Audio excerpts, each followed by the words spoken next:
Sir प्रणाम। मैं हूं हिमांशु द्विवेदी और स्वागत है आपका हमारी खास पेशकश चर्चा चर्चा के तहत। आज हम एक बार फिर इस देश के सबसे पुराने राजनीतिक दल अर्थात भारतीय राष्ट्रीय कांग्रेस के संदर्भ में बात करेंगे।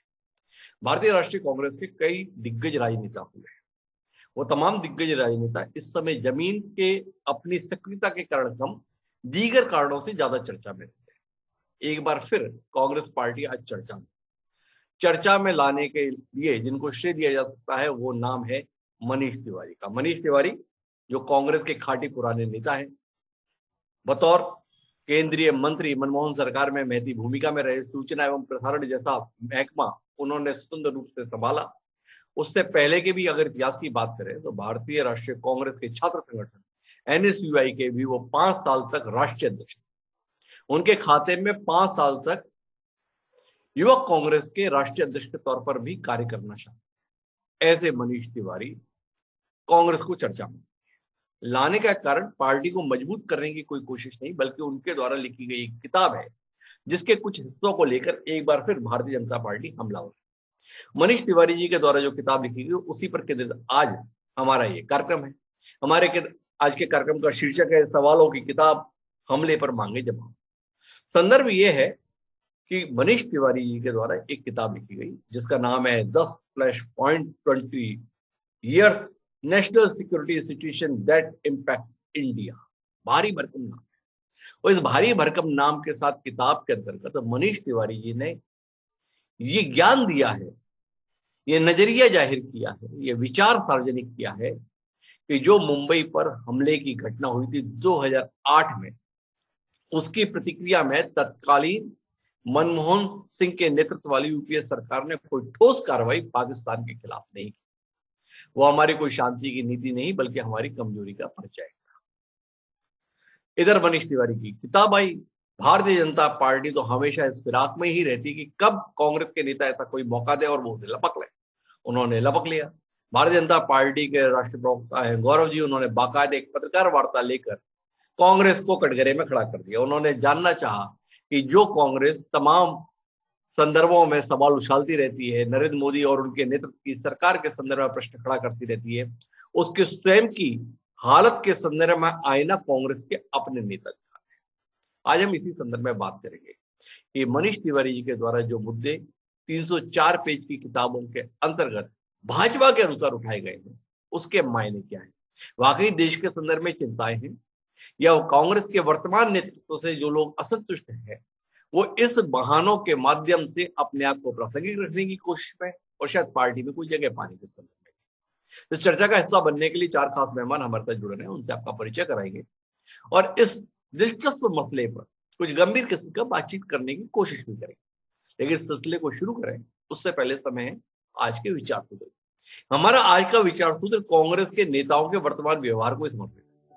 हमारा विचार सूत्र ये कहता है कि असाधु मद भवया साधिते भाषिते न चाप्या साधितम कार्यात्मा च विवृता कृता। अर्थात तुमने निंदा युक्त वचनों को उत्तम मानकर जो यहां कहा है उनसे कोई कार्य तो सिद्ध हुआ नहीं, केवल तुम्हारे स्वरूप का स्पष्टीकरण हो गया है। हरिवंश पुराण के अंतर्गत यह विचार सूत्र हमें प्राप्त हुआ। तो कांग्रेस के तमाम नेता इस दौरान अपने बयानों के माध्यम से स्वयं को तो सुर्खियों में लाते हैं, लेकिन अपनी पार्टी को सवालों के घेरे में जो ला देते हैं उसे क्या इस विचार सूत्र की रोशनी में नहीं देखना चाहिए? इस पर हम विचार करें, लेकिन अपनी चर्चा को आगे बढ़ाते हैं और मनीष तिवारी जी के द्वारा उठाए गए मुद्दे और उसके संदर्भ में भारतीय जनता पार्टी की प्रतिक्रियाओं पर अपने सिलसिले को आगे बढ़ाने के लिए जिनकी मदद ले रहे हैं वो 4 खास मेहमान हमारे साथ जुड़ चुके हैं। हमारे साथ में सुनीता दुग्गल जी है, भारतीय जनता पार्टी के प्रखर नेत्री हैं, सांसद हैं, पूर्व प्रशासनिक अधिकारी हैं, वो हमारे साथ राकेश चौधरी जी, मध्य प्रदेश की राजनीति का बड़ा नाम है, कई वर्षों तक मंत्री रहे राज्य सरकार में, वह हमारे साथ सेवानिवृत्त मेजर जनरल संजय कुलकर्णी साहब है जो रक्षा विशेषज्ञ के तौर पर मौजूद है। क्योंकि मामला रक्षा से जुड़ा हुआ है इसलिए हम इस पर बात करेंगे।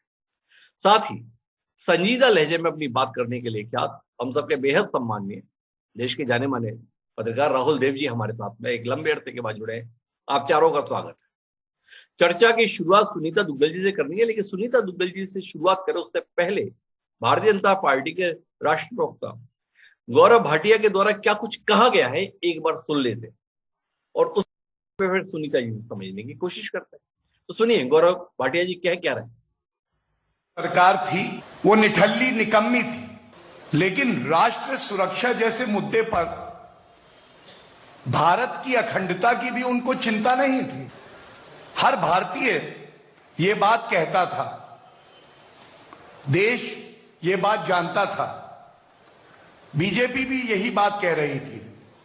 आज कांग्रेस शासन में पूर्व केंद्र मंत्री मनीष तिवारी जी ने स्वीकारा है, कबूल लिया है कि उनकी सरकार ने राष्ट्र सुरक्षा को दांव पर लगा दिया। कांग्रेस पार्टी की अध्यक्षा सोनिया गांधी जी, राहुल गांधी जी क्या आज अपनी चुप्पी तोड़ेंगे?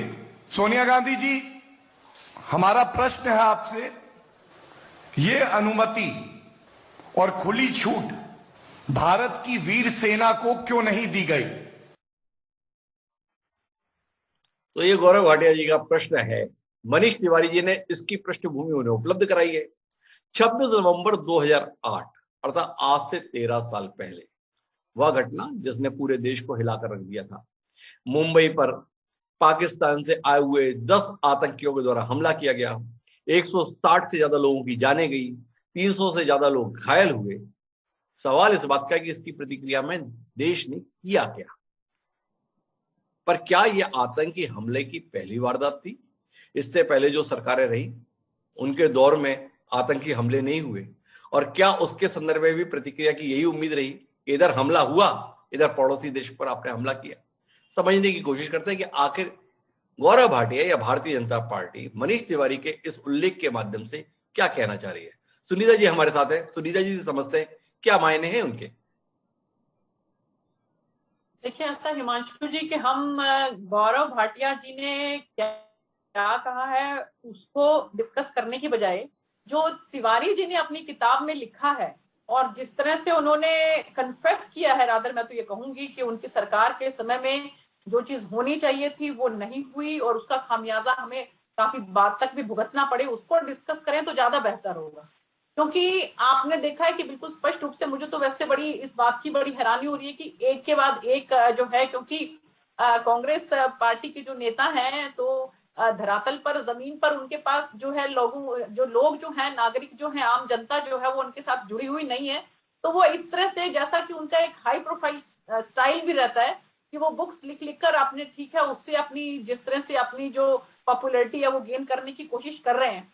तो उसी कड़ी में लेकिन मैं ये कहूंगी कि मनीष तिवारी जी ने बहुत अच्छी बात और बहुत सही बात जो है वो कही, लेकिन बहुत देर से कही, क्योंकि 2008 की ये बात है, 26/11, और इतने साल लग गए उनको ये बात समझाने में या बताने में कि उनकी सरकार जो है वो कैसी थी और उनकी सरकार ने जो है वो किस तरह से जो कार्रवाई करनी चाहिए थी, जो सेना को एक ताकत देनी चाहिए थी उस समय में, वो ताकत नहीं दी। तो मैं यही कहूंगी कि ये जो है गौरव भाटिया जी ने उनकी, क्योंकि अध्यक्षा जो है वही उनके पास ही सभी राइट्स थे, तो ये बिल्कुल सही सवाल उनसे जरूर पूछा है कि आप बताइए कि क्या कारण रहे कि उसके बाद जिस तरह की सख्त कार्रवाई जो है वो करनी चाहिए थी वो नहीं की गई। सुनीता जी मेरा एक सवाल है आपसे, जब अतीत के पन्ने पलटते तो पन्ना कोई आपकी मर्जी अनुसार ही नहीं पलटा जाएगा, उसके अलावा भी पन्ने पलट दिए जाएंगे।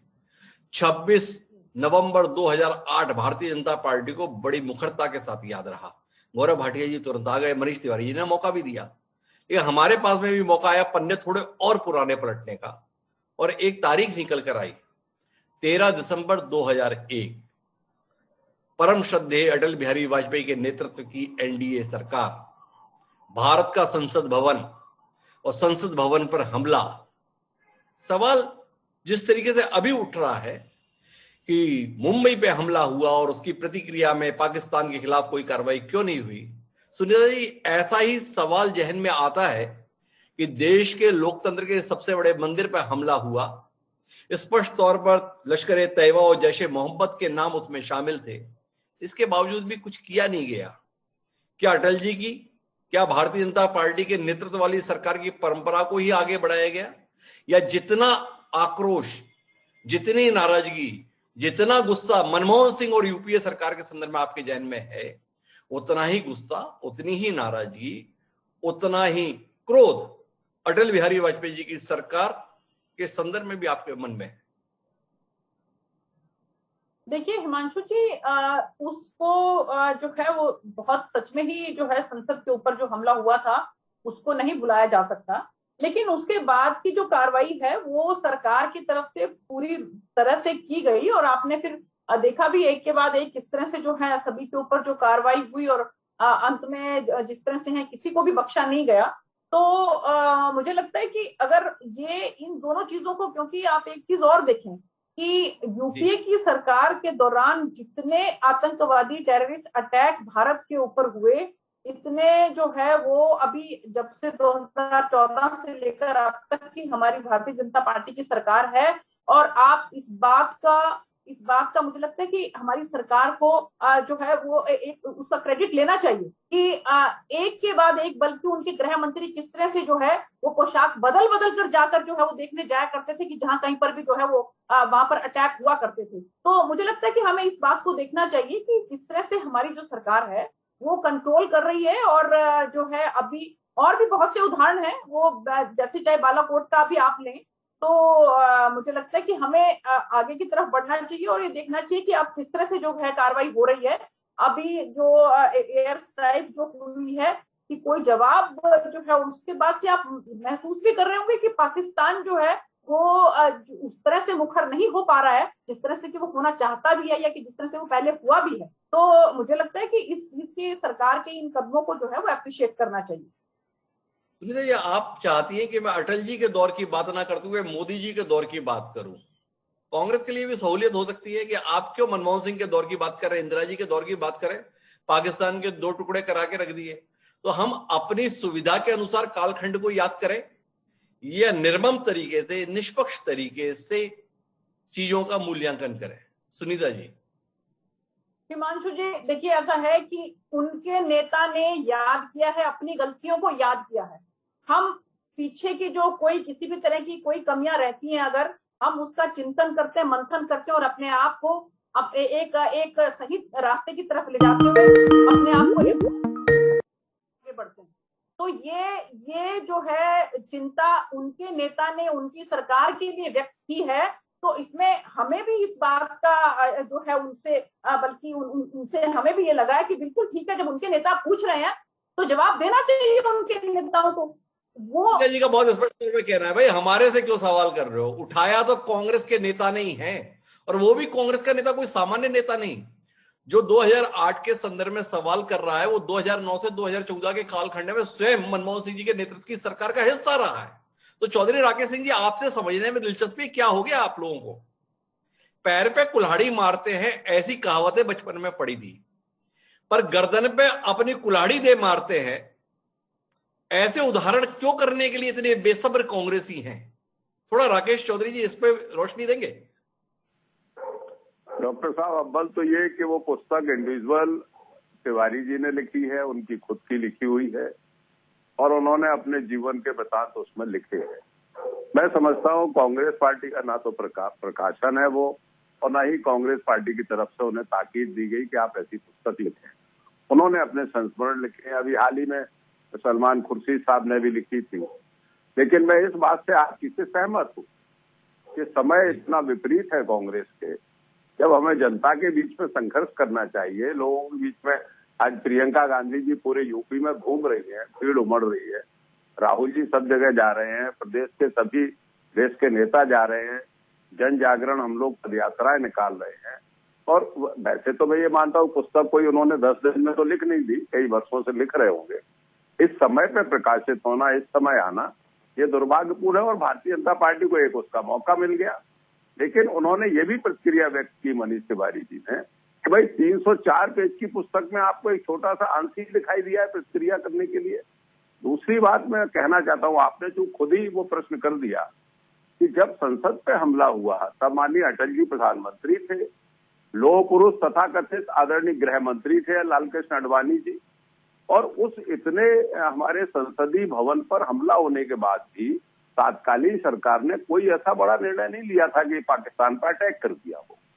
आज भी 370 खत्म होने के बाद, 35A खत्म होने के बाद, आज जम्मू कश्मीर में, श्रीनगर में क्या स्थिति है? वहां लोगों के कत्लेआम हो रहे हैं, परिवार के परिवार मार दिए जा रहे हैं जाके, और सरकार हाथ पे हाथ रख के बैठी है। तब मुझे जीवन का एक संस्मरण याद आता है जिसकी हम 50वीं वर्षगांठ मना रहे हैं, और वो संस्मरण है पाकिस्तान से बांग्लादेश की आजादी 1971। गर्व के साथ ये कहना पड़ता है कि तत्कालीन प्रधानमंत्री श्रीमती इंदिरा गांधी ने बेपरवाह, ना किसी की परवाह करते हुए, अमेरिका की परवाह ना करते हुए, उनकी धौंस के बाद भी पाकिस्तान के 2 टुकड़े करवाए और बांग्लादेश आजाद करवाया। और भारत के इतिहास में नहीं, विश्व के इतिहास में बांग्लादेश का जो लड़ाई थी, जो आजादी थी, उसमें सीज फायर नहीं हुआ था। उसमें सेना ने सरेंडर किया था, 93,000 सेना ने। तो ऐसी लड़ाई लड़ने का जज्बा कांग्रेस ने ही दिया है, कांग्रेस के प्रधानमंत्रियों ने दिया है। आज परिस्थिति बिल्कुल विपरीत हो रही है, मैं मानता हूं, लेकिन ये पुस्तक लिखने वाली जहां तक बात है, ये आदमी की व्यक्तिगत रुचि है।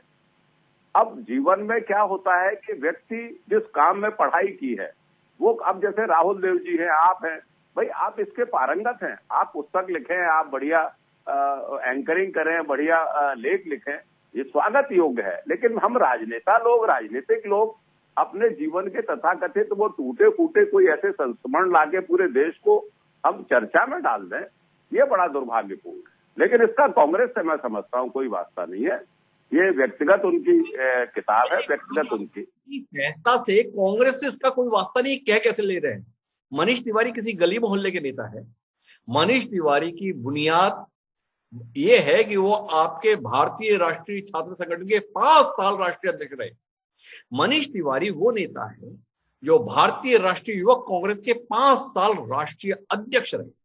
मनीष तिवारी वो राजनेता है जो 10 साल कांग्रेस के सम्माननीय सांसद रहे। मनीष तिवारी वो राजनेता है जो मनमोहन सिंह जी के नेतृत्व की यूपीए सरकार के सूचना एवं प्रसारण मंत्री रहे। अब ऐसे व्यक्ति का लिखा हुआ अगर कांग्रेस का या कांग्रेस से जुड़ा हुआ ना ही माना जाए चौधरी राकेश सिंह जी, तो फिर माना किसको जाए? क्या हम सोनिया गांधी जी और राहुल गांधी जी के लिखे को ही कांग्रेस का मानेंगे?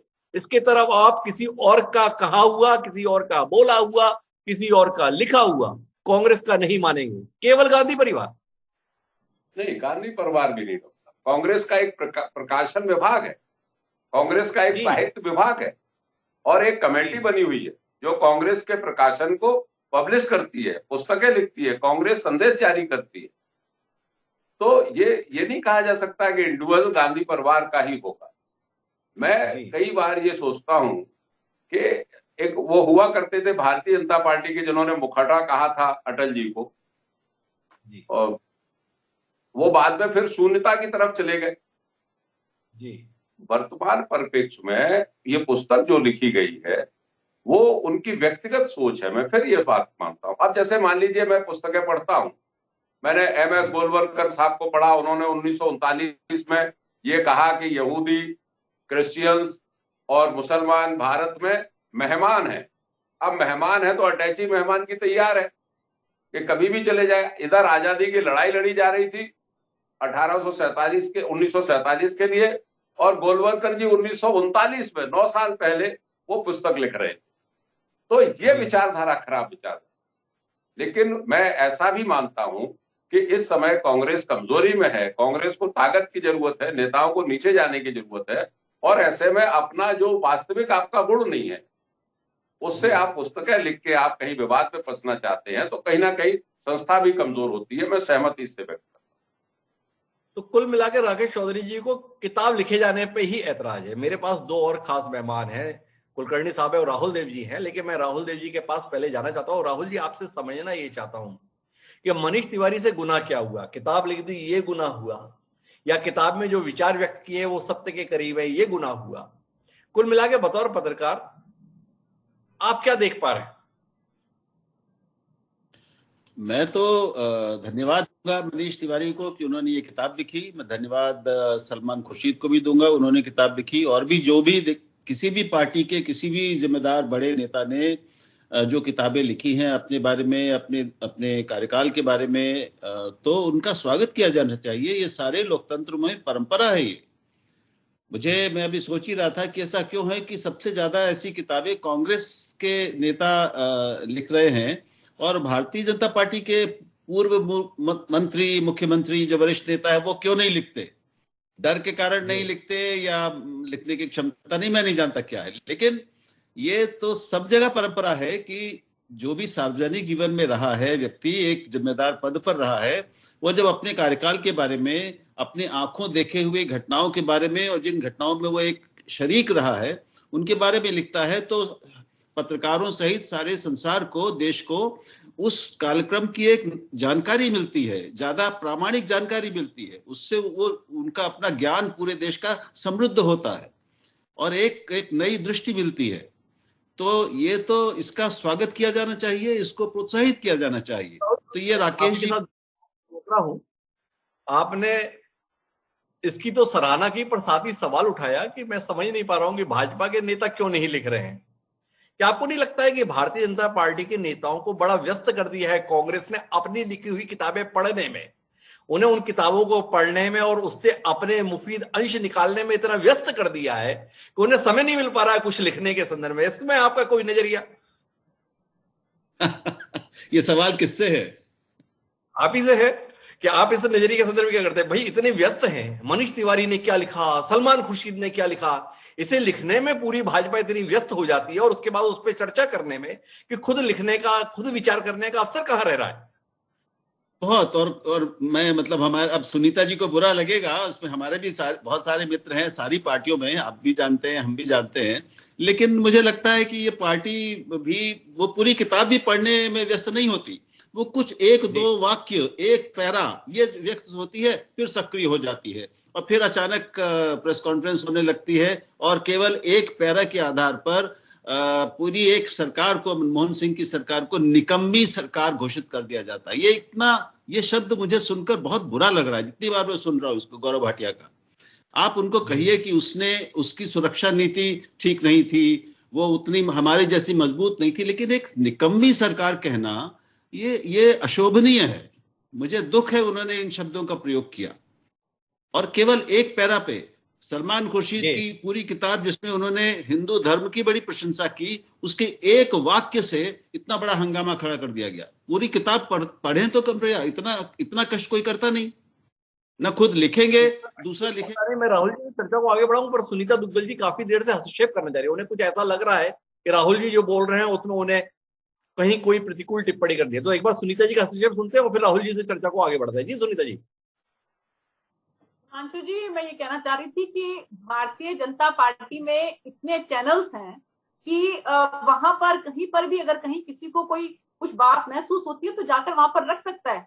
यहाँ पर एक ही परिवार है, एक ही परिवार को अगर आप कुछ नहीं रख पाते हैं तो उस परिवार के बारे में अगर कुछ टीका टिप्पणी आपने करनी है तो वो आप मन के अंदर दबा के रखते हैं। और जब भी कभी आपको मौका मिलता है, आपको ये लगता है कि हाँ अब ये सही मौका है, तो उस समय में आप वो किताब जो है उसको प्रकाशित कर देते हैं। तो इसलिए भारतीय जनता पार्टी के जो नेता है वो अपना काम करते हैं, जमीन में लोगों के साथ जुड़े हुए हैं और इसलिए उनको जो है वो मुझे नहीं लगता कि किताब को इस तरह से। अब आप देखिए ना, अगर आप इसी बात को देखें कि जो वो टिप्पणी अपनी तत्कालीन सरकार के ऊपर कर रहे हैं, अगर वो उसी समय में उनको कहा होता तो मुझे लगता है कि उसका रिजल्ट कुछ और ही आती। इतने सालों के बाद वो ये बात कह रहे हैं तो उसका कहीं से भी मुझे नहीं लगता कि किसी को भी कोई ये औचित्य नजर है कि वही किसी तरह का किसी को ये नजर आ रहा है कि अब ये बात कहने का जो है उससे क्या उसके रिजल्ट होने वाले हैं, या उसका नतीजा होने वाला है, कि क्या उनकी जो तत्कालीन सरकार थी उसमें क्या इंप्रूवमेंट होने वाली है। मतलब बिल्कुल समझ से परे है। तो इसलिए मुझे लगता है कि भारतीय का कहना है, पर 4 दशक की पत्रकारिता का अनुभव रखने वाले राहुल देव जी मेरे साथ है। और राहुल जी, सुनीता दुग्गल जी ने आपके सवाल का उत्तर दिया है। बोले हम लोग किताब इसलिए नहीं लिख रहे हैं क्योंकि हमारे पास बोलने की आजादी है, जहां जरूरत होती है वहां हम बोल पाते हैं। कांग्रेस के साथ दिक्कत ये रही कि बोलने की आजादी नहीं रही, इसलिए जब मौका मिल रहा है तो लिखकर अपनी बात सार्वजनिक कर रहे हैं। आप इत्तेफाक रख रहे हैं सुनीता जी के इस दावे से कि बोलने की जबरदस्त आजादी इस दौर में भाजपा में है, इसलिए जरूरत नहीं लिखने की? मुझे हंसी आ रही है, सुनीता जी क्षमा करेंगी मुझे, लेकिन क्योंकि मेरे हिसाब से तो स्थिति बिल्कुल उल्टी है जी। और मैं एक निवेदन करूंगा सुनीता जी से भी और किसी से भी कि कृपया एक जिस व्यक्ति ने कितने 300 पौने 400 पन्ने की किताब लिखी है, तो बिना उस किताब के प्रमुख अंशों को पढ़े हुए, एक नजर डाले हुए उस पर किताब पर टिप्पणी करना उचित नहीं है।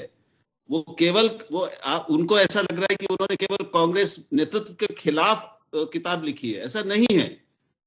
वो पढ़ेंगे तो पता चलेगा। दिक्कत यह है कि बिना पढ़े थोड़ा उसका और विवेचन चाहता हूं। आप उस दौर में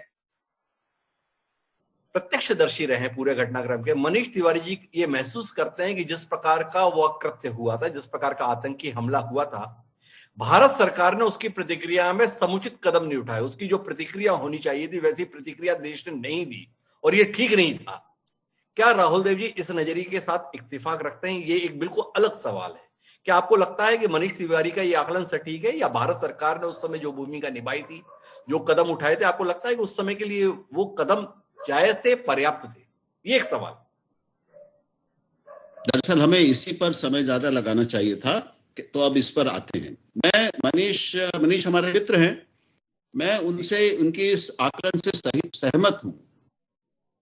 आपने जो 2001 के संसद पर हमले का उल्लेख किया, उस समय वो एक वाजिब प्रश्न बनता है कि अटल जी की सरकार ने 11 दिन तक भारत की पाकिस्तान सीमा पर पूरी भारतीय सेना को का इतना बड़ा मोबिलाइजेशन किया था जितना पिछले 2-3 दशक में नहीं हुआ था।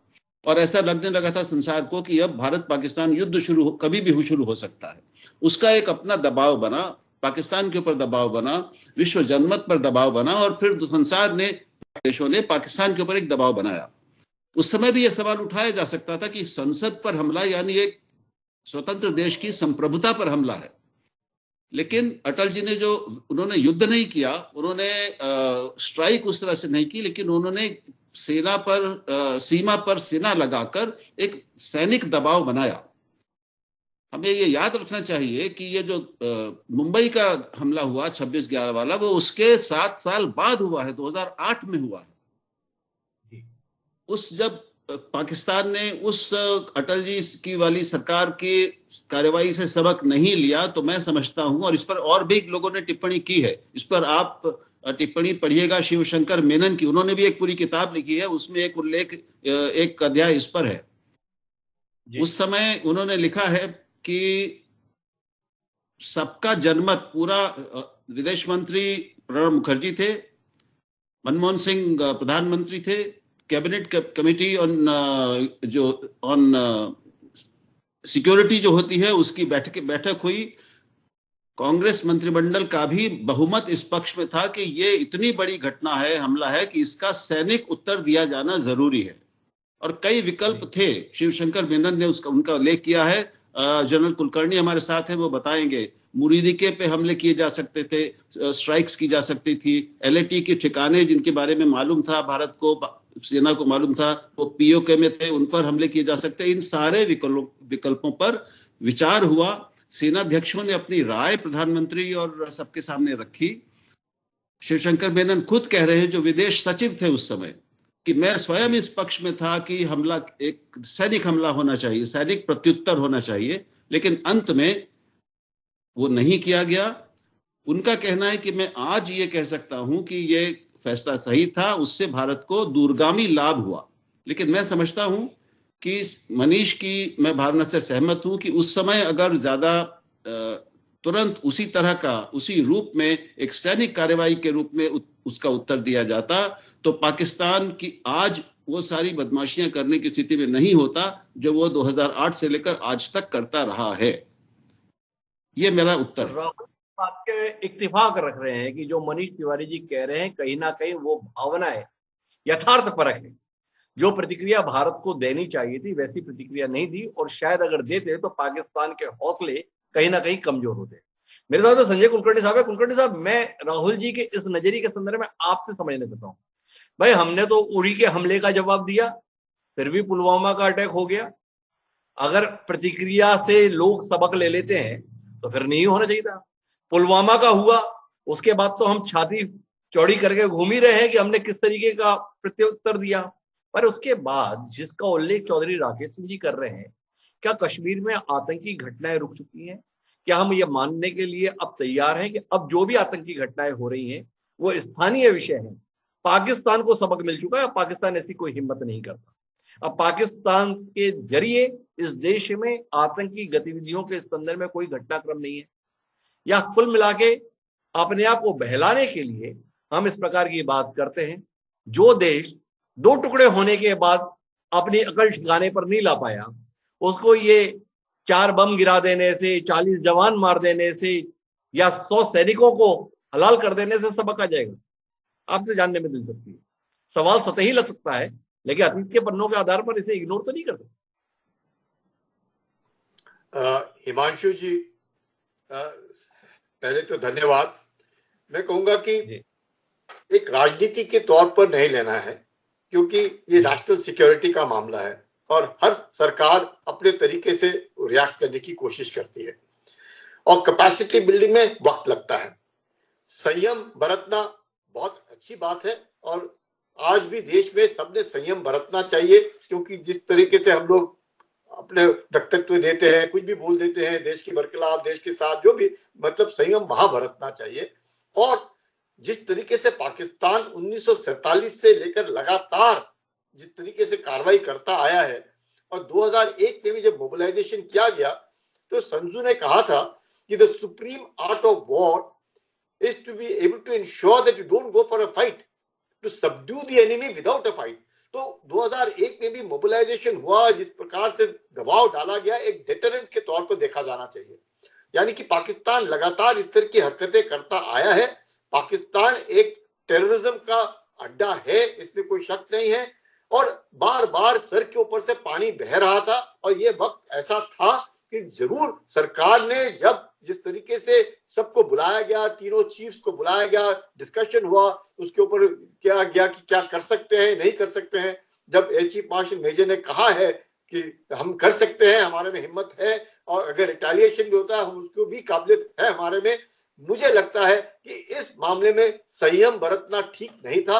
हम लोगों ने रिएक्ट करना था, जिससे कि पाकिस्तान जो बार बार लगातार 1947 से भारत को दुश्मन समझ करके और जिस तरीके से हरकतें करता आया है, 2001 में ही सर के ऊपर से पानी बह गया था और लगातार, और जब 10 आतंकवादी पकड़े गए, जिसमें से एक कसब पकड़ा गया जिसको हिंदू दिखाने की कोशिश की, उसके हाथ में वो रखा गया।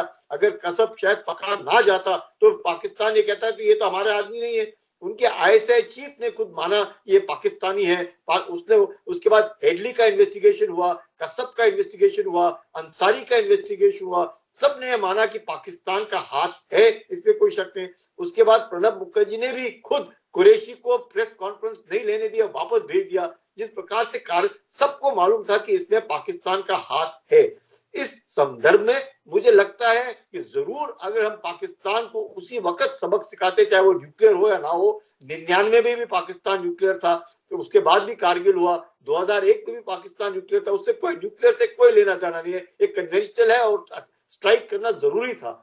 अगर हम लोग उस वक्त स्ट्राइक करते तो शायद बाद में जो कार्रवाइयां हुई, बालाकोट हुआ, सर्जिकल स्ट्राइक, शायद ना होती, शायद मैं कह रहा हूं। तो पाकिस्तान की माफी के साथ आपको पूछता हूं, आपने जो संदर्भ का हवाला दिया उसी से सवाल उठाता हूं। कारगिल का युद्ध 1999 में हुआ। कारगिल विजय दिवस हम मनाते हैं, अर्थात वो लड़ाई हमने जीती, ये हम मानते हैं। 1999 में आपने पाकिस्तान को सबक सिखाया, ये जश्न के माध्यम से आप पूरी दुनिया को बताते हैं, और 2001 में संसद पर हमला हो जाता है। तो ये उम्मीद किस आधार पर हम जता रहे हैं कि 2008 में अगर हमने सैन्य कार्रवाई कर दी होती तो उसके बाद में सब कुछ ठीक रहता? थोड़ी हमारी उम्मीदें जरूरत से ज्यादा परवान नहीं चढ़ रही। हिमांशु जी, इसमें कोई शक नहीं, पाकिस्तान की कथनी और करनी में अंतर है। उनके जो कार्रवाई है, उसका जो फाउंडेशन है पाकिस्तान का, वो हेट इंडिया है। 1947 से लगातार जब जिन्ना 10 औरंगजेब लेन में रहते थे, तब से जून 1947 में जब अनाउंसमेंट हुआ कि हिंदुस्तान और पाकिस्तान बनने वाला है 15 अगस्त को, तब से उन्होंने शुरुआत की थी, तब से उन्होंने महाराजा हरि सिंह से बातचीत शुरू की, उसके बाद जिस तरीके से स्टैंडस्टिल एग्रीमेंट किया, उसके बाद जिस तरह से कबाली तैयार किए गए, जिस प्रकार से पूरा का पूरा ये अपने पठानों को तैयार किया गया, आप समझ सकते हैं पाकिस्तान की मंशा क्या रही है और किस प्रकार से वो लगातार उन मंशाओं को अमल में लाता है। और 2001 was of course a limit, पर yes, उसके बाद जो मोबिलाइजेशन हुआ एक डेटरेंस था। 2008 में जो उसने किया, जिसमें 160 से भी ज्यादा लोग मारे गए, 350 के आसपास लोग घायल हुए, कितनों को हमने वहां से रेस्क्यू किया, जिस प्रकार से पूरी कार्रवाई हुई, मैं कहूंगा कि कैपिटल ऑफ कंप्लीट जो मुंबई को जिस प्रकार से मतलब एक तरीके से विश्व भर में पाकिस्तान को जरूर नीचे देखा गया, पर हम लोगों को भी झटका लगा कि पाकिस्तान एक ऐसा देश, उसकी इतनी हिम्मत कि हमारे ऊपर इस तरह की कार्रवाई करे। तो मुझे लगता है जब हम लोगों ने पूरे सोच विचार किया था, हमने संयम बरता, वो ठीक नहीं था, संयम नहीं बरतना था उस वक्त और स्ट्राइक करना था। बिकॉज अगर हम उस वक्त स्ट्राइक करते, चाहे 2008 होता ना होता, उसके बाद क्या करते, लेकिन सबक सिखाने की उस वक्त जरूरत थी कि पाकिस्तान आप संभल जाइएगा, आप टेररिज्म इस्तेमाल कर रहे हैं, आप टेररिज्म के सौदागर हैं। और बाद में लगातार अगर हम ये कहते भी हैं कि हमने पाकिस्तान को एक्सपोज कर दिया इंटरनेशनल प्लेटफॉर्म पे, फाइनेंशियल एक्शन टास्क फोर्स ने उसको ग्रे लिस्ट कर दिया, पूरे विश्व भर में पाकिस्तान एक आतंक का गढ़ माना जाता है, वो सब कहने की बात है। जब तक आप पाकिस्तान के ऊपर एक तरीके की कार्रवाई नहीं करेंगे, पाकिस्तान एक ऐसा देश है, एक आई वुड से हमारा ही पड़ोसी है, उसको बदली नहीं कर सकते, लेकिन उसके ऊपर जब तक आप कॉस्ट जो है इतना ना करें कि वो आपके ऊपर दोबारा कार्रवाई नहीं करेगा, नहीं तो इस तरह की कार्रवाई अभी नहीं, बाद में भी स्टार्ट में सीज फायर हो गया है, क्या कर रहे हैं, उसके बावजूद भी आईएसआई लगा हुआ है कश्मीर के अंदर हरकतें करने के लिए। जिस तरीके से वो लश्कर तैयबा, जिस प्रकार से वो अफगानिस्तान में गए, उसके बाद भी अब अफगानियों के अंदर ढकेलने की कोशिश कर रहे हैं, जिस प्रकार से सही हाफिज सईद जाकर के बरादर से मिले। तो पाकिस्तान की जो मंशा है हिंदुस्तान के अंदर अशांति फैलाने की है, और पाकिस्तान ये करता आएगा जब तक पाकिस्तान को सबक ना सिखाया जाए, जब तक पाकिस्तान को ना ये लगे कि अब हिंदुस्तान को छेड़ना मतलब बिल्कुल ही मधुमक्खी के छत्ते के अंदर उंगली देना है और हम लोग तबाह हो जाएंगे।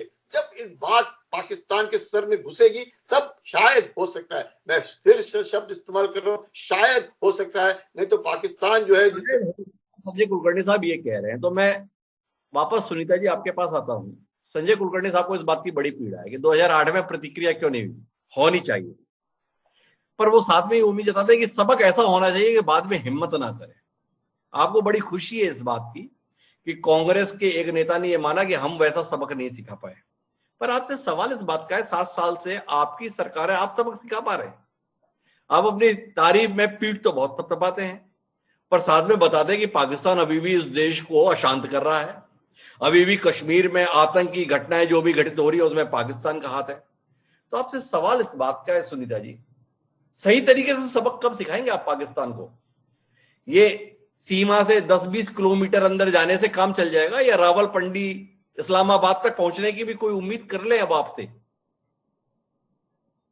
बिल्कुल कर ले हिमांशु जी, हमारा नेक्स्ट टारगेट जो है वो यही है। 370 के बाद आपने सुना ही होगा जिस तरह से हमारे जो गृह मंत्री जी ने बात जो है संसद के अंदर ये कही थी, नेक्स्ट टारगेट हमारा यही है। और हम जिस तरह से चाहे इतने सालों के बाद 370 जो है उसमें कामयाब हुए हैं, उसी तरह से हम इसमें भी कामयाब होंगे।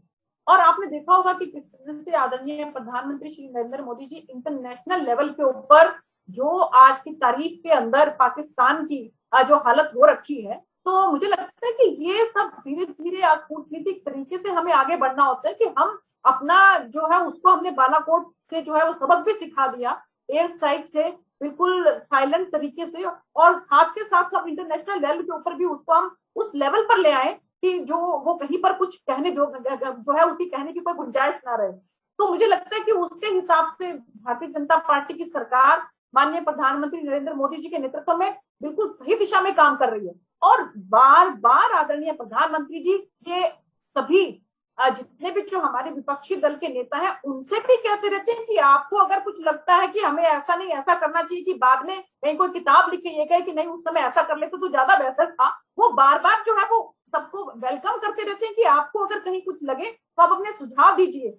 और आपने देखा होगा कि वो तो हर महीने जो है वो मन की बात के लिए भी स्पेशल इनवाइट करते हैं कि आपके कहीं से कोई सवालात हैं, अगर आपको कहीं से कुछ ऐसा लगता है कि ये उसके अंदर इंप्रूवमेंट होनी चाहिए तो सबको साथ लेकर चलने वाली बात है। तो हिमांशु जी, मैं तो ये कहूंगी कि सरकार जो है बिल्कुल सही दिशा में सही तरीके से काम कर रही है, लेकिन फिर भी हम वेलकम करते हैं कि अगर कहीं से किसी को लगता है कि हम ये स्टेप्स और ले सकते हैं, सरकार ये स्टेप्स और ले सकती है, और अगर ये स्टेप्स सरकार लेगी तो और सही दिशा के अंदर कार्रवाई होगी, तो वो मोस्ट वेलकम है। चाहे इसमें हमारे मीडिया की बात कही, पूरा विपक्ष इस बात को लेकर नाराज रहता है, रुष्ट रहता है, दुखी रहता है, अशांत रहता है कि प्रधानमंत्री जी उनसे कोई संवाद ही नहीं करते हैं। पर आपने आज ये बताया कि हाँ, विपक्ष के लिए भी बातचीत का अवसर उपलब्ध है। जो प्रधानमंत्री जी मन की बात के तहत सुझाव आमंत्रित करते हैं, इस देश के विपक्ष को अब उनसे बातचीत करने के लिए मन की बात के माध्यम से अब संवाद करना है। आपको लगता है कि इस देश के विपक्ष के लिए अब यही विकल्प बचा है इस सरकार में संवाद करने के लिए? देखिए हिमांशु जी, संसद के अंदर सबको पूरा मौका होता है, पूरी जो है स्पीकर साहब के पास भी सभी पार्टीज जाती हैं, बात करती हैं, और ऐसी कोई बात नहीं है। और माननीय प्रधानमंत्री जी ने भी, चाहे कोरोना काल की बात करें हम, क्यों कब उन्होंने कब नहीं बुलाया, सभी जितने भी विपक्षी दल हैं उन्होंने कब आमंत्रित नहीं किया। और अभी भी आप देख रहे हैं कि चाहे हम इन जो कृषि कानून है इनकी बात करें, उसके लिए भी सभी विपक्षी दलों की उन्होंने जो है वो मीटिंग बुलाई है, तो कब उन्होंने नहीं आमंत्रित किया। मुझे लगता है कि ये ऐसा कहना जो है वो ठीक नहीं है। माननीय प्रधानमंत्री जी बिल्कुल सभी दलों को जो है वो बाकायदा बुलाते हैं और उनसे सलाह मशवरा करते हैं, और उसके हिसाब से जहां कहीं उनको महसूस होता है कि कुछ नहीं कहा आपने स्वयं इस कार्यक्रम में जो अभी विचार प्रस्तुत किए, उसी में आपने कहा था कि मन की बात के तहत आप अपने सुझाव दे सकते हैं विपक्ष के नेताओं को, अगर कुछ कहना, सुनना, समझना है। तो इसलिए मैंने आपसे सवाल कर लिया। लेकिन मैं चौधरी राकेश सिंह जी आपके पास आऊं, उससे पहले राहुल देव जी के पास जाना चाहता हूं। राहुल जी, आपसे समझना चाहता हूं, एक तो सुनीता दुग्गल जी ने ये जानकारी दी, आप चिंता मत करो, रावलपिंडी, इस्लामाबाद, अब अगला टारगेट हमारे यही है। आपके पास इतना लंबा पत्रकारिता का तजुर्बा है, क्या वाकई आपको ऐसा लग रहा है कि आने वाले समय में हम ऐसा कुछ करने वाले हैं? एक तो आपसे ये जानना है मुझे कि आपका अपना आकलन, और दूसरा जानना चाहता हूं ये हूं कि क्या एक सैन्य कार्रवाई के आधार पर हम पाकिस्तान से आतंक के मसले में सारे समाधान खोज लेंगे? अगर ये सत्य है तो इतनी बार तो कार्रवाई कर चुके, अभी भी इस देश में कोई आतंकी घटना होती है तो बड़े आसानी से कह दिया जाता है ये सब पाकिस्तान के द्वारा है। सच क्या है?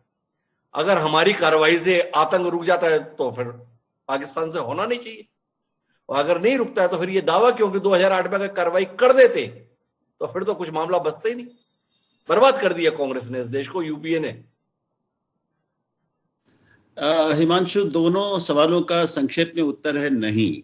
मैं नहीं समझता कि भारत का अगला निशाना ठीक उसी अर्थ में रावलपिंडी और इस्लामाबाद होगा जिस अर्थ में सुनीता जी कह रही हैं, या जिस अर्थ में अमित शाह ने संसद में कहा होगा। तो ये बहुत महीन चीजें होती हैं, तो इतने सपाट तरीके से हम नहीं ले सकते। ये हम नहीं मान सकते कि अमित शाह जी ने, चूंकि वो गृह मंत्री हैं, वो विदेश मंत्री भी नहीं है और वो रक्षा मंत्री भी नहीं है, ना प्रधानमंत्री हैं, तो किसी दूसरे देश पर हमला करने में हमारा लक्ष्य क्या होगा, कायदे से ये घोषणा करने का क्षेत्र उनका नहीं है, ये हमें याद रखना चाहिए। तो उन्होंने किस संदर्भ में ये कहा, ये इसको भी हमें ध्यान से समझना चाहिए। अभी मैं उसमें नहीं जाता। दूसरी बात, कोई भी भारत जैसा देश किसी दूसरे देश की, उसकी राजधानी और रावलपिंडी और उस पर हमला करके उसको बर्बाद करने के लक्ष्य रखता है, ये भारत कभी नहीं कहेगा, कोई भी समझदार देश नहीं कहता इस तरह की बातें।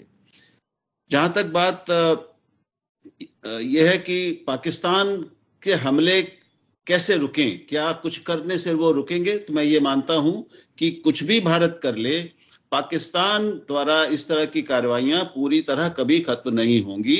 वो इसलिए क्योंकि पाकिस्तान के अस्तित्व का आधार ही भारत से शत्रुता है। भारत से लड़ाई लड़ते रहना कश्मीर के नाम पर और दूसरे मुद्दों के नाम पर, यही पाकिस्तान को एक बनाए रखता है। यही वहां की सेना के अस्तित्व का और उसके प्रभुत्व का आधार है कि हमें भारत से खतरा है, इसलिए हमें, अब मेजर जनरल कुलकर्णी इसको समझा सकते हैं, जिसे हम मिलिट्री पॉलिटिको कमर्शियल कॉम्प्लेक्स कहते हैं, वो पाकिस्तान का एक बिल्कुल विशिष्ट तरह का है। ये तरह बारीकियों को समझना जरूरी है। तो मैं बीच में रोकना चाहता हूं आपको और आपसे जानना चाहता हूं कि ऐसा हम पाकिस्तान के संदर्भ में कहें या भारत के संदर्भ में भी आप महसूस करते हैं कि अब हमारी राजनीति भी ऐसी हो गई है कि पाकिस्तान का विरोध हमारे को इस राजनीति में मुफीद बनाकर रखता है इस देश के अंदर। एक सवाल, ये सवाल इसलिए पूछ रहा हूं कि जो भारतीय जनता पार्टी मुंबई में हमले के संदर्भ में यूपीए सरकार को कटघरे में खड़ा कर रही है, पिछले 1.5 साल से चीन की फौजें भारत की सीमा के अंदर मौजूद हैं, बातचीत चल रही है, हम उन्हें अभी तक पुरानी स्थिति पे भेज नहीं पाए।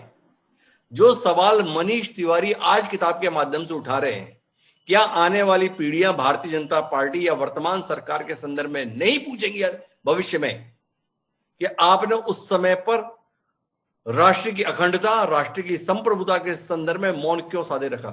ये सवाल है राहुल जी। बहुत अच्छा सवाल है, मैं बधाई देता हूं हिमांशु आपको। मैं समझता हूं कि भारतीय जनता पार्टी में या जो भी लोग आज शासन में हैं, वो उस समय जब वो भूतपूर्व हो चुके होंगे, अगर ईमानदारी से लेखन करेंगे या अपने कार्यकाल के बारे में बात करेंगे तो उन्हें ये प्रश्न पूछना चाहिए। ये प्रश्न तो आज भी पूछे जा रहे हैं चीन के संदर्भ में कि भारत ने जो कुछ किया उसके बावजूद, भारतीय सरकार के सारे दावों के बावजूद चीन की उपस्थिति हमारी सीमा के भीतर क्यों बनी हुई है, ये आज का प्रश्न है। तो ये भविष्य में भी निश्चय ही पूछा जाएगा। आज ये विपक्ष पूछ रहा है, आज ये पत्रकार पूछ रहे हैं, मीडिया पूछ रहा है, पार्टी नहीं पूछ रही है। हो सकता है कोई मनीष तिवारी जैसे लोग होंगे जो उस समय भारतीय जनता पार्टी के पूर्व मंत्री होंगे या सांसद होंगे या सुरक्षा सलाहकार भी हो सकते हैं, वो इस तरह की बातें लिखें। लेकिन राजनय में, देश चलाने में और सैनिक मामलों में कई तरह के आयाम देखे जाते हैं। जनरल कुलकर्णी, आप भी जानते हैं इन चीजों को।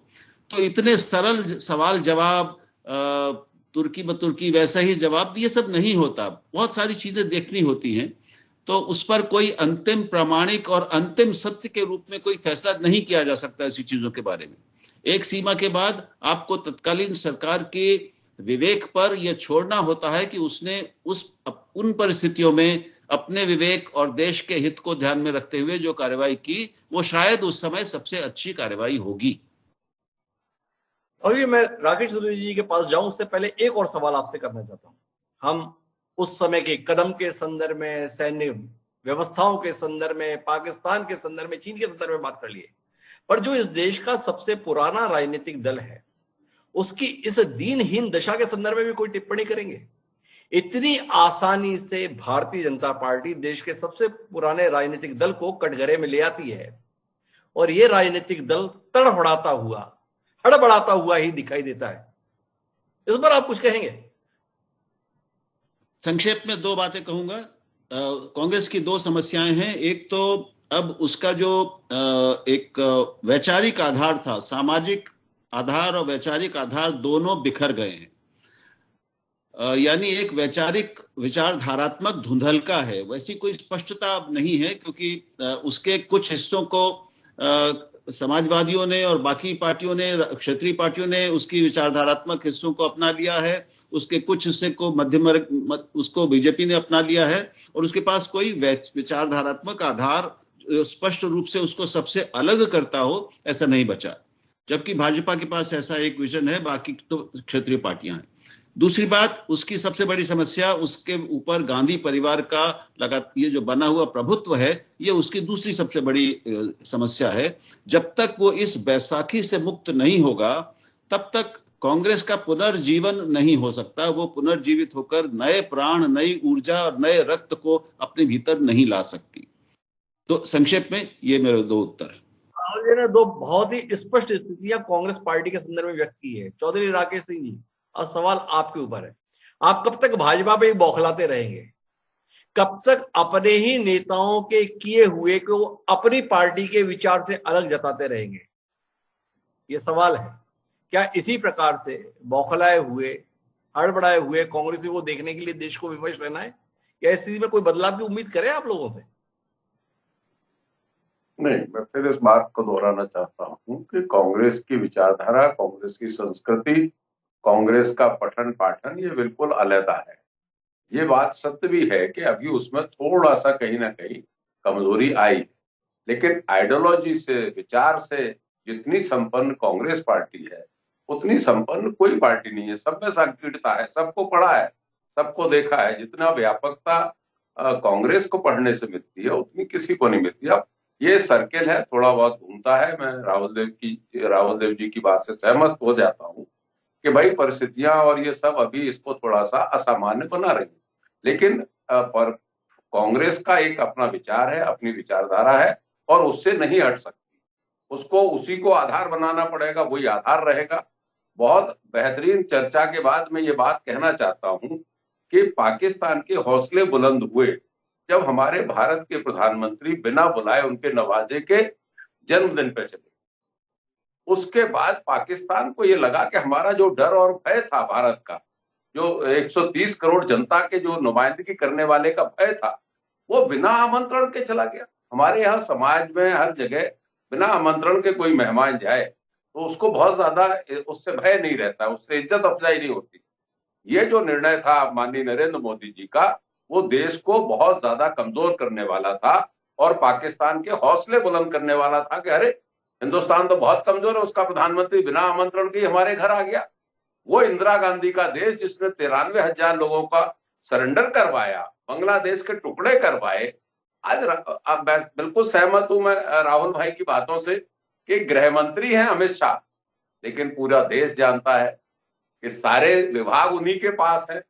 ये तो नाम मात्र के लिए और मंत्री लोग हैं। आप तो दिल्ली में बैठे हुए, आप तो देख रहे हैं इन सबको, तो दीज आर ऑल पपेट्स। वो सारे कार्यवाही, सारे चीजें अमित शाह जी को ही करना है। और यही एक पद्धति है दक्षिणपंथियों की, यही एक हठधर्मता है, यही फांसीवादी नीति है और यही तानाशाही नीति है, यही नाजीवादी है, जिसका अनुसरण सावरकर जी ने किया, गोलवलकर जी ने किया और अमित शाह और नरेंद्र मोदी जी कर।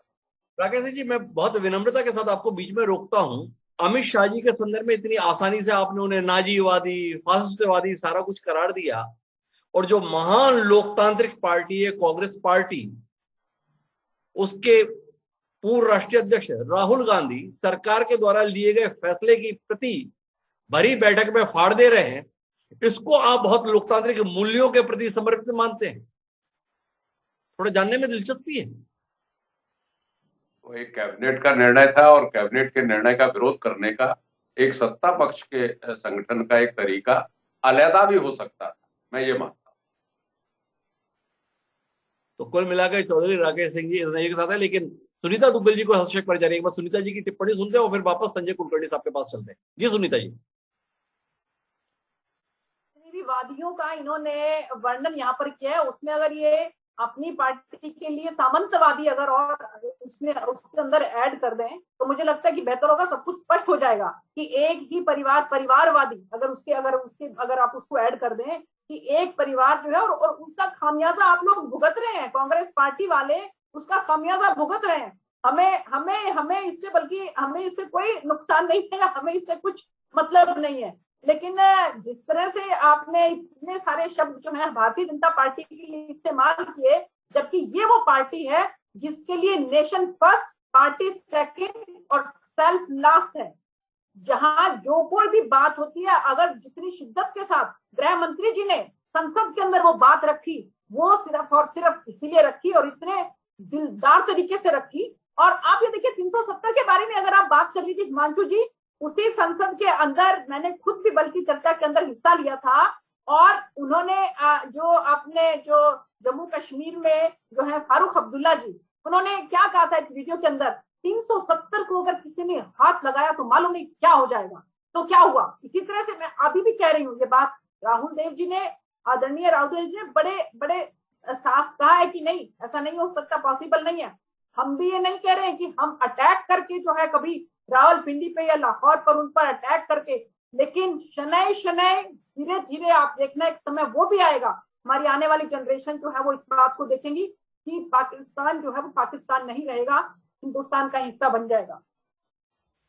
तो ये सुनीता दुग्गल जी का दावा है, लेकिन ऐसा कोई दावा उस सवाल के संदर्भ में सुनीता जी ने नहीं किया जो चीन के संदर्भ में हमारी चर्चा का हिस्सा बना। उसके संदर्भ में सुनीता जी को लगा कि अभी मौन ही ठीक है इस पूरे परिप्रेक्ष्य में कि भारतीय राष्ट्रीय कांग्रेस के ऐसे नेता जिन्होंने अभी राजनीतिक रूप से संन्यास नहीं लिया है, किताबों के माध्यम से अपनी बात रखने का जो ये सिलसिला रख रहे हैं, इससे उन्हें और उनकी पार्टी दोनों को हासिल क्या हो रहा है, इस पर भी आपकी कोई टिप्पणी हमें मिल सकेगी?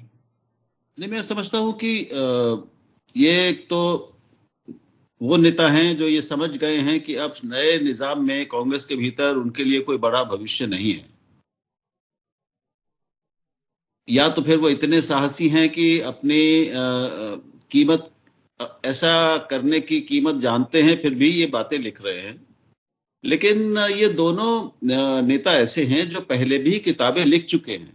मनीष तिवारी की ये चौथी किताब है, सलमान खुर्शीद 4 से भी ज्यादा किताबें लिख चुके हैं। तो ये बहुत पढ़ने लिखने वाले लोग हैं, ये कोई अकेली इनकी पहली किताब नहीं है। उन्होंने अलग अलग विषयों पर अलग अलग किताबें लिखी हैं, और एक समय एक हर व्यक्ति के चिंतनशील पठनशील व्यक्ति के जीवन में आता है जब उसने जैसा अपने जीवन को देखा है और जिन महत्वपूर्ण घटनाओं के बारे में वो या तो वो में शामिल रहा है, उसने देखी है, या उसकी एक राय है, उनको वो व्यक्त करना चाहता है। तो इसको एक बौद्धिक गतिविधि के रूप में, एक स्वागत योग्य बौद्धिक गतिविधि और सक्रियता के रूप में देखना चाहिए। मैं उसको यूं ही देखता हूं। दिक्कत ये होती है कि अधिकांश लोग और हम और आप भी पूरी किताब नहीं पढ़ते। हम उसका एक अंश उठा लेते हैं जो हमारे कामकाज, जो सुर्खियों में लाने लायक है, या उसको दूसरी पार्टियां उठा लेती हैं कि वो उनको एक मौका मिल जाता है सवाल उठाने का। जब तरीका यह है कि पूरी किताब पढ़ी जाए, तब उस पर राय बनाई जाए और फिर उस पर बात की जाए। अब दिक्कत ये राहुल जी कि ये कोई विचार गोष्ठी का विषय तो देश के संदर्भ में रहता नहीं। भारतीय जनता पार्टी जैसे राजनीतिक दल से जब आपका मुकाबला हो तो अपनी पार्टी की जिम्मेदार कार्यकर्ता या नेता होने के नाते आपकी ही जिम्मेदारी कि आप ये विचार करें कि आपके किए के परिणाम आपकी उस पार्टी को किस रूप में भुगतने पड़ सकते हैं जिस पार्टी ने आपको इस लायक बनाया। ये विचार का विषय होना चाहिए। कुलकर्णी साहब, देश के भीतर घटने वाले हर आतंकी घटना की प्रतिक्रिया रणनीति कितनी सराहनीय, कितनी तर्कपूर्ण और कितनी व्यवहारिक है, इस पर आपका नजरिया बतौर रक्षा विषय। जो आपने सवाल पूछा कि क्या हर बार इस तरह के रिएक्शन होने चाहिए, नहीं, हर बार हर चीज को देखा जाता है। मतलब पॉलिटिकल कंसिडरेशन है, इकोनॉमिक कंसिडरेशन है, मिलिट्री कंसिडरेशन है, दुश्मन के पास क्या है, हम क्या कर सकते हैं, सब कुछ मतलब सोच करके ही कार्रवाई की जाती है। लेकिन चंद एक मौके ऐसे आते हैं कि अगर हम रिटालिएट ना करें तो शायद दुश्मन हर बार ये सोचेगा कि शायद इस तरह की कार्रवाई करते रहो, वहां पे इम्यूनिटी कुछ नहीं होता है। तो वो जो मकसद है वो नहीं हल होना चाहिए। इसलिए मैं कहूंगा कि हर बार जैसे आपने कहा कि इस तरह की कार्रवाई हुई, तुरंत हम लोगों ने रिएक्ट किया और वहां पे जाके स्ट्राइक किए, नहीं, ये नहीं होता है। लेकिन चंद एक बार जब आपको लगता है कि पानी सर के ऊपर से बह गया है और समय आ गया है कि पाकिस्तान को दिखाने का, या कोई भी हो देश दिखाने का कि अब हमसे सहा नहीं जाएगा, आप किसी हद बात कर चुके हैं, हमें मालूम है, इसमें कोई शक नहीं है कि आप इसमें इन्वॉल्व हैं। जैसे इस केस में खासकर जब हेगली ने, कसब ने, अंसारी ने, सब ने कहा, अमेरिकन इन्वेस्टिगेशन में पाकिस्तान ने खुद माना, उनके ISI चीफ ने खुद माना कि पाकिस्तान इन्वॉल्व है, ये आतंकी जो पाकिस्तान के हैं। कसब ने कहा कि मेरे 9 साथी पाकिस्तान के हैं, मैं खुद पाकिस्तानी हूँ। तो इस सब करने के बाद और जब फाइनेंशियल कैपिटल को इस तरह का नुकसान पहुंचाया जाए और जिस प्रकार से 160 से लोग जो मासूम लोग हैं वो मारे जाते हैं, 300 से ज्यादा घायल होते हैं, 25 एक फॉरेनर्स उसमें शामिल हैं, तो मुझे इस वक्त जरूर रिएक्शन अगर होना था तो वो वक्त ठीक था। कोई भी दुनिया में, विश्व में कोई भी ये नहीं कहता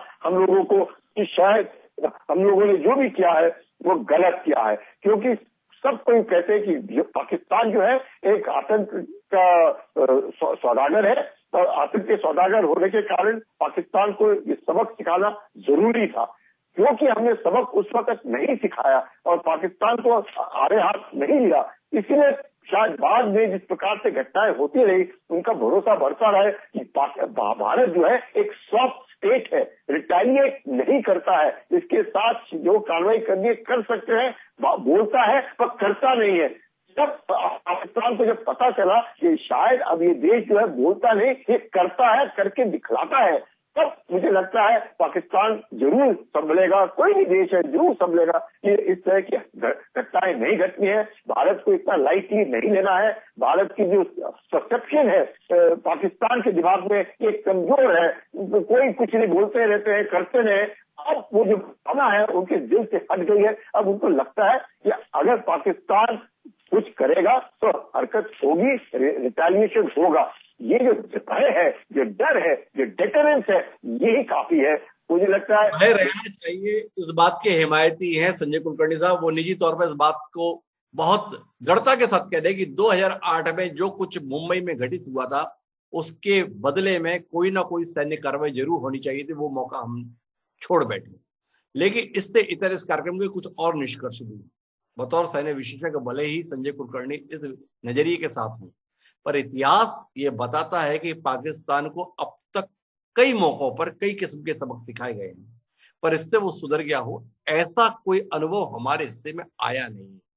तो हमें अपनी रणनीति पर विचार करना चाहिए कि असल में हमें उसके साथ व्यवहार क्या करना है, पहला। दूसरा महत्वपूर्ण बात, सबसे पुराने राष्ट्रीय राजनीतिक दल के संदर्भ में यह निकल कर आता है कि इसके नेता इस प्रकार की किताबों के माध्यम से स्वयं को भले ही सुर्खियों में ले आ रहे हैं, लेकिन उनके लिए विचार का विषय जरूर होना चाहिए कि वो अपने दल को किन परेशानियों में घेरते जा रहे हैं। और तीसरी और आखिरी बात, जो राजनीतिक दल आज इस देश का सबसे बड़ा राजनीतिक दल होने के नाते ऐसे उठने वाले सवालों पर मुग्ध है, उसे याद रहे कि उसके दौर में भी ऐसा बहुत कुछ हो रहा है जिसके संदर्भ में आने वाली पीढ़ियां सवालों के दायरे में जरूर लेकर आएंगे।